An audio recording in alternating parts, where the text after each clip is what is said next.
Get set for a trip back in time with Johnny Dollar, one of my favorite radio shows. From Hollywood, it's time now for... Johnny Dollar. Joe McNabb, Northeast Indemnity, Johnny. Oh, hi, Joe. What's up? At the moment, my blood pressure. Too much work? No. Prospect of having to pay off on a $100,000 life insurance policy. Uh-oh. Fella I think you know, Johnny. Art Wesley. Oh, sure. Been a pal of mine for years. Reporter. Yeah. Apparently he's working on a story right now that somebody doesn't want him to report. What do you mean? Night before last, he got beat up in an alley. Yesterday, a car made a pass at him at high speed. What about today? It's early yet, Johnny. Oh, yeah, sure. But let's hope it's not too late.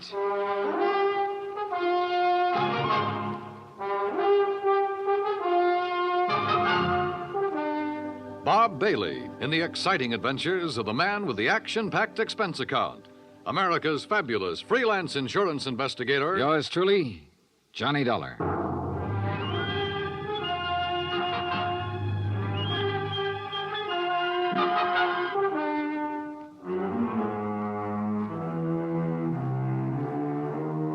From Special Investigator Johnny Dollar to the Home Office, Northeast Indemnity Affiliates, Hartford, Connecticut. The following is an accounting of expenditures during my investigation of the Big Scoop matter. Expense account item 1, $18.40, transportation and incidentals to New York City. I called Art Wesley's paper. He wasn't in, and nobody seemed to know where he was. Then I remembered a small bar called Tony's over on 3rd Avenue. I took a cab, that's item 2, $1.25, and found him in a corner booth. Sorry, Johnny, no bodyguard. The informants I'm working with will take off fast if they spotted one. No informants, no story.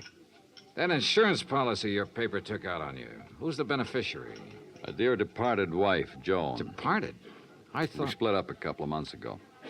Oh, I'm sorry to hear that, Art. We were living in two different worlds. I wanted a home and family. She wanted a trip to the moon every night. Where is she now? Who knows? On her way to the moon, I guess. Hey, look, this story you're working on, Art. It's hot, Johnny. And big, real big. A national gambling syndicate, and run by a guy right here in New York. Who? I'm getting close, but I'm not sure yet. When I am, then out come my articles. What's this guy gonna do when you push him into a corner? Look, I'm worried about you. You look, Johnny, I'm not as foolish as you think. I've got his name written down and put in a safe deposit box with what evidence I got. That's my real insurance. Oh, Art, look, we've been friends a long time. I'm not gonna let you do this alone. Sorry, Johnny. I've got to go it alone.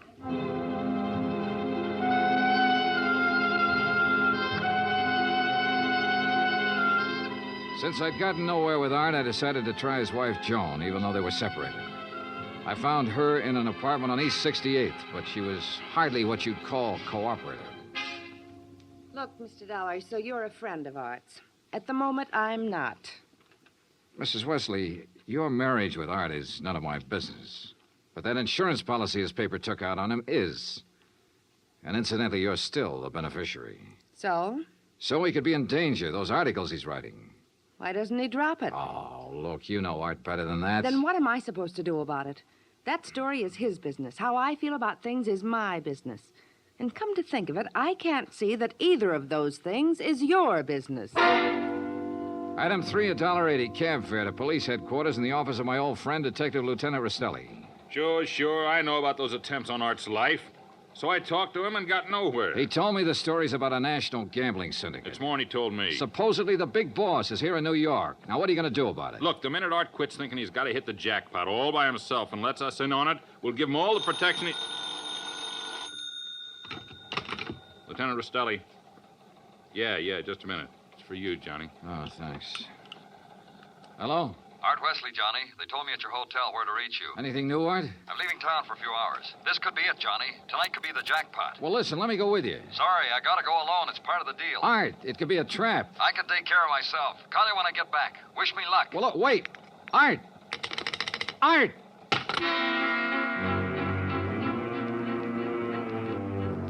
Item 4, $1.80 cab to Art's apartment, where I persuaded the manager to let me in.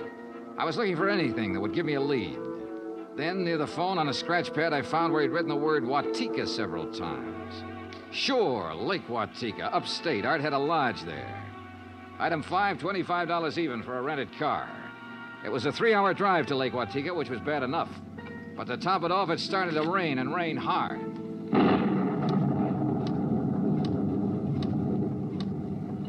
When I finally got to the highway turnoff, the side road to the lake was a mass of mud. Then I got 2 quick breaks. It stopped raining, and I spotted the 6-mile road into Art's place. Half an hour further on, I saw a light.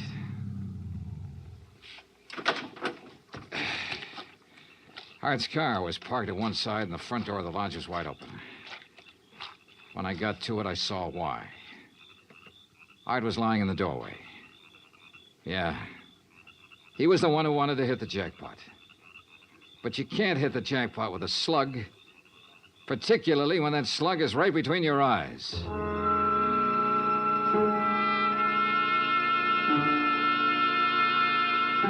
I drove to the sheriff's office and reported it. Sheriff Tompkins and his boys took over. But in the darkness and the mud, they could only make a routine check. He asked me to meet him at the lodge the next morning, so I did. Buddy was right here in the doorway, huh, son? Yeah, Sheriff, I didn't move it. And Wesley probably got shot when he answered the door by somebody standing out there on the ground. Because of that bullet hole in the roof? Yeah. Right over that shelf that's stocked with canned goods, sugar, salt, and the like. Apparently, he used this place regular. Yeah, he used to do some of his writing here. Were you able to determine time of death? Coroner says between 10:30 and 11 last night. What time did you arrive? About half an hour after the rain stopped. I'd say 11:45.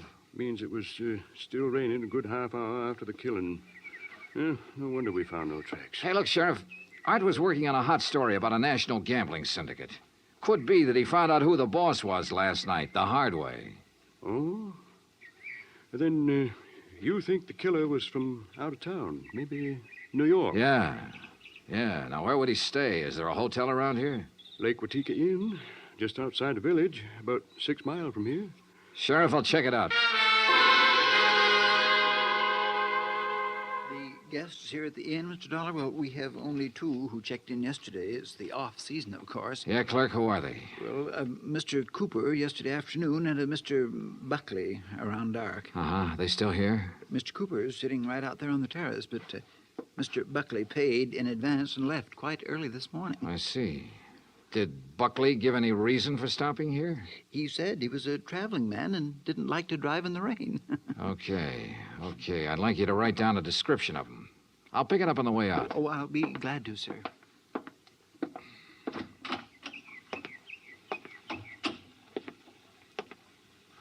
Hi. Oh, good morning. Enjoying the scenery? Yes, immensely. Oh, sit down, won't you? Sure, thanks. My name's Dollar. Mine's Cooper. You just check in? I'll just drop by. I came yesterday. Uh-huh. Pretty up here this time of year. Yes, certainly is. I really enjoy places like this in the off-season.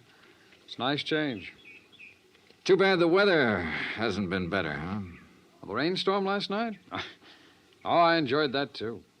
You were out in it? Oh, no. No, I enjoyed it the way a storm should be enjoyed. In front of the fireplace in my cottage with a drink and a good book. No, Mr. Dollar, I stayed in last night. And that was that. I picked up the description of the other guest, Buckley, from the clerk and gave it to Sheriff Tompkins, who got out a bulletin on him. Then I drove back to New York City, turned in my rented car, and took a cab. That's item 6, $1.70, to Joan Wesley's apartment. Yes. They notified me this morning about Art's death. I don't know what to say. What is there to say? Good question, Mrs. Wesley. If only he hadn't been so stubborn. If only he'd given up that story about the gambling syndicate or whatever it was. Yeah. You figure somebody in the syndicate killed him? Why, of course. Mrs. Wesley, did you know Art had gone on up to the lodge at Lake Watika? No. Mr. Dollar, I'm rather tired. One more thing. Did you go out last night? No. It was raining. I stayed here in the apartment. All evening? All evening. I see. Well, thanks, Mrs. Wesley. Maybe I was imagining, but it seemed to me Joan Wesley hesitated just a little before telling me she hadn't been out of her apartment last night. And if she had gone to Lake Watika, I checked the basement garage. Her car was clean. Too clean. Item 7, $5 to the garage attendant for some very interesting information. Joan Wesley had ordered her car washed first thing this morning. Why? Because the wheels were covered with mud from last night.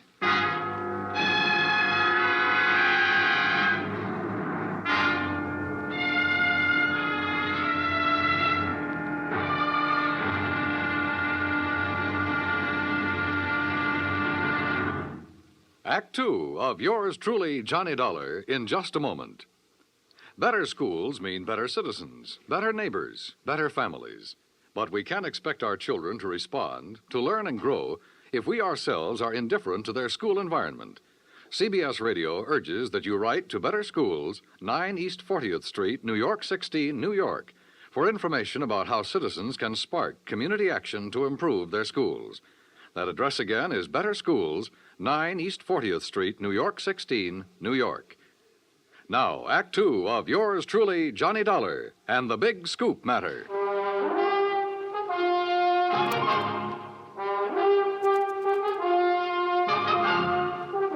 I tell you, I didn't leave this apartment last night. Your car says differently, Joan. Car? You had it washed today because it was all muddy. And the reason it was muddy was because you had it out in the rain last night. Look, Another thing. You told me you didn't know Art had gone to the lodge. You hadn't heard from him. But the switchboard operator told me you had a call from him yesterday. Now, why else would he call you except to tell you where he was going? Well, how about it, Joan? All right. Art did call me yesterday and told me he was going to Lake Watika. And how about last night? Yes. I went out, but not to Lake Watika. Art wouldn't give you a divorce. By killing him, you get your freedom and $100,000. I didn't kill Art. I didn't go up there last night. And where did you go? Might as well know. The reason I wanted a divorce from Art was because I'd found someone else. Oh? That's where I went for a few minutes last evening. Why did you lie about the phone call from Art yesterday? I don't know. I was confused. I was afraid it would look bad for me if it came out that I knew Art had gone up there. It doesn't look good for you this way, believe me. Oh, Johnny, I'm telling the truth. Who is this fella you're interested in? I don't see why he Who has is he? His name is Ted Nash. Will you have to talk to him? I sure will. And right now. But I was wrong about talking to Ted Nash right now. I called his apartment and got no answer. Item 9, $1.60 cab fare to police headquarters in the office of Detective Lieutenant Rastelli. You figure this guy Nash and Joan Wesley could have killed Art and used the gambling syndicate threat as a cover, huh? It's a possibility, Lieutenant. Well, I'll see what I can find out about Nash. How'd you do at Lake Watika? 2 guests checked in the day of the killing. One, a man named Buckley. He left early this morning. Sheriff Tompkins has a bulletin out on him. Who else? A fellow named Cooper, who apparently likes to go places in the off-season. Nothing to tie him in particularly. Cooper, huh? We had a rumble some time ago that a guy named Cooper was involved in that gambling syndicate. What? Trouble is, we got no proof. Hey, wait a minute. What's the matter? Art told me he'd put the name of the man he was after in a safe deposit box. If we could find the key to that box. How about Art's apartment? Let's take a look. So we looked, and we found the key tucked away in a desk, but only a number on it. Nothing to tell where it was located. I gave it to Lieutenant Rastelli, and he promised to check every bank in town if necessary. While I went on back to Lake Watika to see if the man named Cooper at the inn was the same one Rastelli told me about. When I got there, after a frantic 3-hour drive, I found him comfortably sitting by the fireplace. Well, Mr. Dollar, isn't it? Yeah, that's right. Cooper, I'm going to get right to the point. You told me you came up here to enjoy the scenery. Yes, that's right. Why? The man who was killed last night, Art Wesley, he was trying to expose a national gambling syndicate. Oh, that's very interesting. So? So, I know a police detective in New York who thinks you're a member of that syndicate. Well, now, Mr. Dollar, that's a very serious charge. I presume you have proof. Well? Uh-huh. No proof. Well, in that case, I don't think there's any... Mr. Dollar, long-distance call for you. You can take it on that phone right beside you. Thanks, clerk. Johnny Dollar. Rastelli in New York, Johnny. Hi, Lieutenant. You locate that? Yeah, the safe deposit box, and in it we found the name of the man Art Wesley was closing in on. It's Cooper. Thanks all very right, much. So you... Well, Cooper, you wanted proof? We've got it. Evidence that ties you in with the syndicate. Clerk. Well, now, this is ridiculous, Is it? Dollar. Let me tell you the facts about this thing. Is something the matter, Mr. Dollar? Get Sheriff Tompkins on the phone, clerk. Tell him I've got Art Wesley's killer here. You mean Mr. Cooper? Oh, now, wait a minute. Now, look, Dollar. If you'd get your facts straight, you'd drop this silly notion of yours. What kind of facts, Cooper? What time was Wesley killed? Between 10:30 and 11 last night. But, Mr. Dollar, Mr. Wesley's place is some 6 miles from here. That's right. Why? Well, then Mr. Cooper couldn't have killed him. What do you mean? Last night, I took a drink to Mr. Cooper's cottage here at the inn. What time? Around 20 to 11, and I chatted with him for at least 15 minutes. Are you sure about that? Oh, quite sure. Well, Mr. Dollar, I'll buy you a drink sometime. Cooper strolled back to the bar with a satisfied smirk on his face. So the one man who had to be Art's killer couldn't have killed him. I collared the clerk again and had him repeat his story in detail. If you recall, it rained heavily last night, Mr. Dollar. Yes, I drove through it on my way up here. Well, I was making the rounds of the inn, checking windows, things like that, when the house phone rang. It was Mr. Cooper calling from his cottage. He wanted a drink. You say that was at 20 to 11? Yes, I always jot down the time when I am called away from the desk. All right, go on. Well, when I got to Mr. Cooper's cottage, he was sitting in the living room in front of the fire with a book. Yeah. We chatted a while, and then when I returned here to the desk, I jotted down the time again. 10:55. Well, that does it. What do you mean?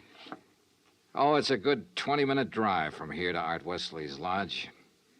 If he was killed between 10:30 and 11 and Cooper was here at that time, he couldn't have done it. Well, I'm sorry, but facts are facts. And... Oh, excuse me. Lake Watika Inn. Yes, just a moment. Sheriff Tompkins, Mr. Dollar. Oh, thanks. Hi, Sheriff. Thought you ought to know, son. Remember that man Buckley we were looking for? Yeah, sure, the other guest at the inn. Yeah, we picked him up. I've been questioning him for an hour. Any luck? No, sir. He's just a traveling salesman who stayed at the inn because he didn't want to drive in the rain. You sure? Buckley swears he doesn't even know Cooper. Just between you and me, Johnny, I think we got the wrong fella. No place again. I decided to start all over. Got into my car and drove to Art Wesley's place. Nothing was changed. I remember the trip I'd made the night he was killed, how it rained heavily until about half an hour before I arrived. How I'd found him lying in the open doorway, a bullet hole in his head. Yeah, and the hole in the ceiling over the shelf of provisions, marking the path of the bullet. It was there. So were the provisions. Canned food, mustard, sugar, a package of crackers. There was some... Wait a minute. Sugar. The sugar bowl. I stared at it for a moment. I remembered a couple of things the room clerk at the inn had told me. And suddenly the whole deal slid neatly and quietly into place. I drove back to the inn fast. Cooper's cottage was empty, so I went inside to the bedroom and took a look around. Then I spotted one of the pictures on the wall, a little out of place. I looked behind it. Yeah, just what I expected. Outside, I found Cooper sitting on the terrace in front of the main building. I slid into a chair across from him. Well, Mr. Dollar, what fantastic crime are you going to accuse me of today? Cooper, I got a one-track mind, and it's still stuck on murder. Oh, now look, Dollar. We've been over this before, and personally, I find it quite boring. So much so that it's interfering with my vacation here. That's too bad. Yes, it is. So I'm leaving this evening. I don't think so, Cooper. Oh, come now. Art Wesley was trying to expose a figure in a gambling syndicate. You. Well, that's a matter of conjecture. You had to stop him for keeps. Oh, now look, Dollar.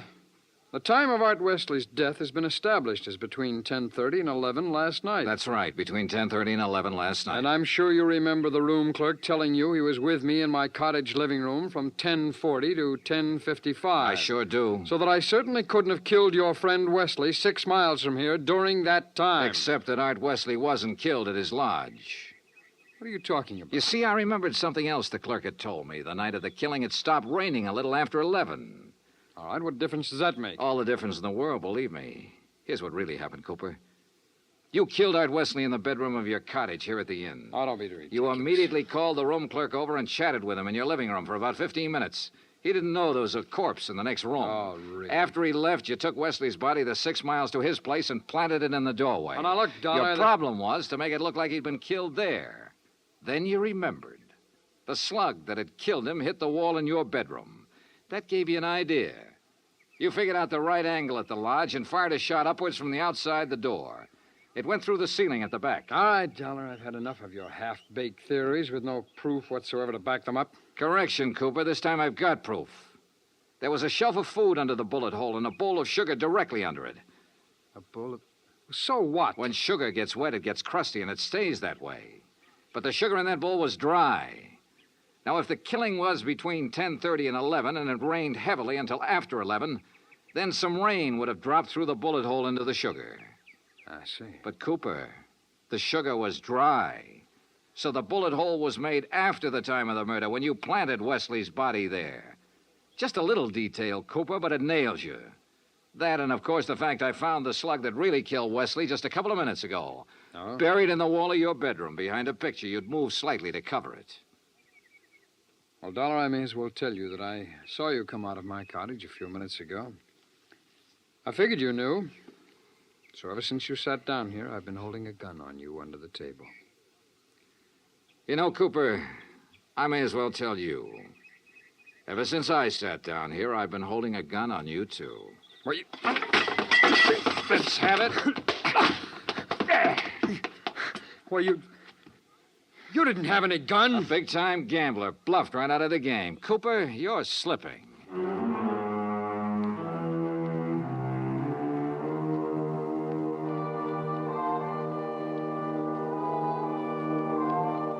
Item 10, $37.50. Transportation and incidentals back to Hartford. Expense account total $187.40. Remarks? Cooper's awaiting trial. About Art Wesley? Well, I guess that sugar bowl was a dead man's revenge. And come to think of it, that revenge was pretty sweet. Yours truly, Johnny Dollar.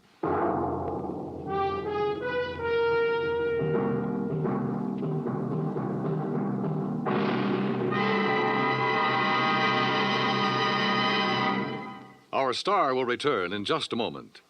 In days long since gone by, one had to go out in search of daring do. But in a fast-moving world, exciting things are happening right around the clock. Things you can be in on no matter what else you're doing, as long as your radio is nearby. With CBS newsmen on the job, you can make CBS Radio your listening post for world events. Stay tuned now for 5 minutes of CBS News, to be followed over most of these same stations by the FBI in peace and war. Now, here is our star to tell you about next week's story. Next week, colorful New Orleans, from nightlife in the Latin Quarter to the dismal, deadly swamps. Join us, won't you? Yours truly, Johnny Dollar. Yours truly, Johnny Dollar, starring Bob Bailey, originates in Hollywood. Written by Robert Reif, it is produced and directed by Jack Johnstone. Heard in tonight's cast were Virginia Gregg, Russell Thorson, Barney Phillips, Stacey Harris, Larry Thor, Parley Bear, and Les Tremaine. Musical supervision is by Amerigo Marino. Be sure to join us next week, same time and station, for another exciting story of yours truly, Johnny Dollar. Dan Cubberly speaking.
Did you enjoy this episode of Johnny Dollar?